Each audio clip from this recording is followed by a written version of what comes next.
Assalamualaikum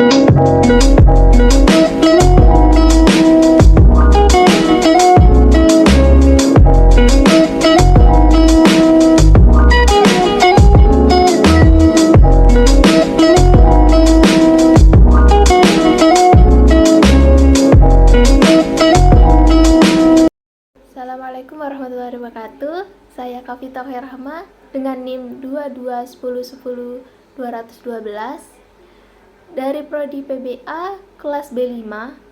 Di sini saya akan mempresentasikan makalah tentang Allah, yaitu atau linguistik. Pembahasan pertama, pengertian bahasa. Bahasa atau al-lughah adalah sistem simbol-simbol vokal atau tulisan yang digunakan oleh manusia untuk berkomunikasi. Menurut akar ilmu ushul lughah adalah setiap lafadz atau kata yang dibuat untuk menunjukkan makna tertentu. Senada dengan definisi tersebut, Al-Ghazali mendefinisikan bahwa bahasa dengan berbagai kata yang digunakan masyarakat untuk mengungkapkan berbagai maksud mereka. Bahasa memungkinkan manusia untuk memperoleh informasi, memperlihatkan gagasan, menggunakan emosi, dan menjalin interaksi sosial dengan orang lain. Bahasa juga dapat menghubungkan manusia dengan budaya, tradisi, dan sejarah suatu masyarakat. Bahasa memiliki banyak variasi, dan setiap budaya memiliki bahasa yang unik dan khas. Bahasa juga memungkinkan manusia untuk mempelajari, memahami, dan mengekspresikan pemikiran dan perasaan yang kompleks, serta memvalidasi pengetahuan dan pengalaman yang diperoleh melalui generasi sebelumnya. Yang kedua, karakteristik bahasa. Dari beberapa ragam definisi yang disampaikan oleh para ahli tentang bahasa, pada dasarnya para ahli memberikan warna dan isi yang sama. Perbedaannya hanya pada pendekatan kepentingan dan cara pengungkapannya saja. Salah satu pembeda antara manusia dan hewan adalah kompetensi manusia terhadap penguasa bahasa. Sehingga, dengan kemampuan manusia berbahasa tersebut dapat dikatakan hayawanun naktik, atau hewan yang memiliki kompetensi berbicara. Bahasa menyatu dengan diri manusia, bahkan melekat dalam kehidupan mereka sehari-hari. Karena bahasa sebagai alat komunikasi interaktif antara mereka. Maka saya akan menjelaskan karakteristik bahasa satu persatu. Pertama, arbitrariness ialah bahasa menggunakan simbol-simbol vokal atau tulisan yang dipilih secara acak untuk mewakili suatu konsep atau objek. Yang kedua, dualitas, yaitu bahasa terdiri dari unit-unit dasar atau fonem yang dapat diubah menjadi makna atau kata yang berbeda-beda melalui penggabungan dengan unit lainnya. Yang ketiga, ada produktivitas, yaitu bahasa memungkinkan pembicara untuk membuat frasa dan kalimat baru untuk mengungkapkan pemikiran yang baru dan kompleks. Yang keempat, fleksibilitas, yaitu bahasa yang dapat beradaptasi dengan perubahan budaya dan lingkungan, dan dapat memperoleh kata-kata baru dari bahasa lain melalui proses peminjaman kata. Yang kelima, displacement, yaitu bahasa memungkinkan pembicara untuk membicarakan sesuatu yang tidak hadir di depan mereka, termasuk waktu dan tempat yang berbeda. Yang keenam, ada interchangeability, yaitu bahasa memungkinkan dua atau lebih pembicara untuk menggunakan simbol yang sama dengan makna yang sama. 7. Culture transmission, ialah bahasa adalah warisan budaya yang diwariskan dari satu generasi ke generasi berikutnya. Yang kedelapan, creativity, ialah bahasa memungkinkan penggunanya yang kreatif dan inovatif dan dapat dimodifikasi untuk menciptakan arti baru. Yang ketiga, fungsi bahasa.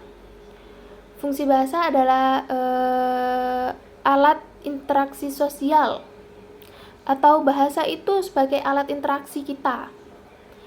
Dalam hal ini, akar sosiolinguistik juga mengatakan bahwa fungsi bahasa itu alat komunikasi manusia, baik lisan maupun tulisan.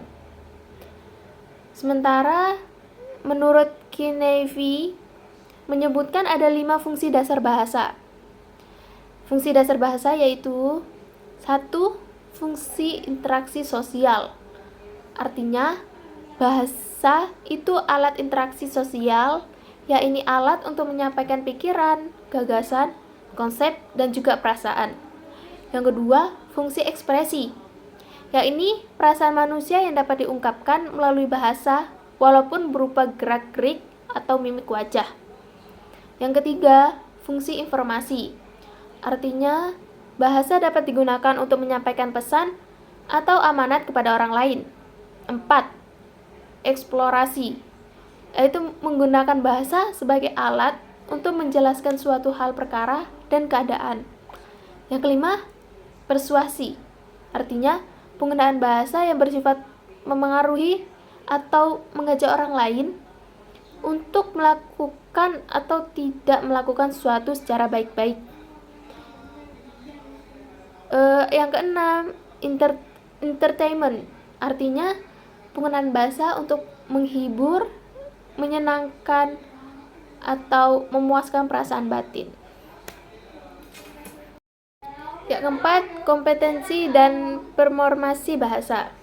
Kompetensi kebahasaan adalah pengetahuan tentang sesuatu yang bersifat abstrak, yang berisi pengetahuan tentang kaidah, parameter atau prinsip-prinsip, serta konfigurasi-konfigurasi sistem bahasa. Kompetensi kebahasaan merupakan pengetahuan gramatikal yang berada dalam struktur mental di belakang bahasa. Kompetensi kebahasaan tidak sama dengan pemakaian bahasa.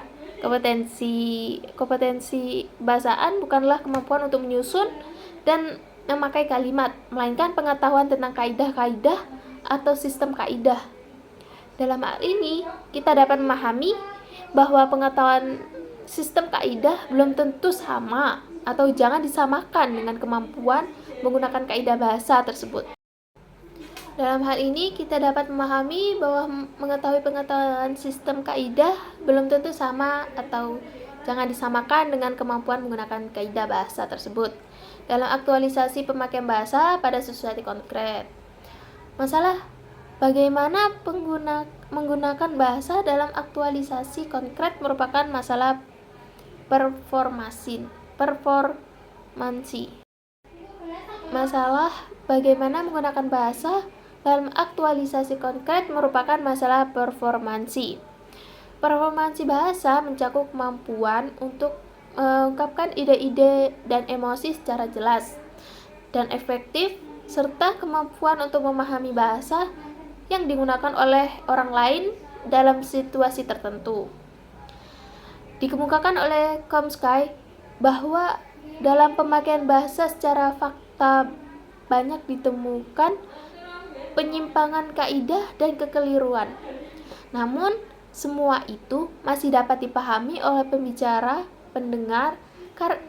dan pendengar karena mereka mempunyai kompetensi kebahasaan. Aspek performansi bahasa diartikan sebagai pemakaian bahasa itu di dalam keadaan sebenarnya. Di samping kompetensi kebahasaan, Chomsky juga mengemukakan performansi kebahasaan dalam kenyataan yang aktual. Performansi itu tidak sepenuhnya mencerminkan kompetensi kebahasaan. Dikemukakan kembali oleh Chomsky bahwa dalam pemakaian bahasa secara konkret banyak ditemukan penyimpangan kaidah dan kekeliruan. Namun, semua itu masih dapat dipahami oleh pembicara dan pendengar karena mereka mempunyai kompetensi kebahasaan. Aspek performansi bahasa diartikan sebagai pemakaian bahasa itu di dalam keadaan sebenarnya. Sekian presentasi dari saya. Apabila ada kesalahan kata dan perilaku, Saya mohon maaf.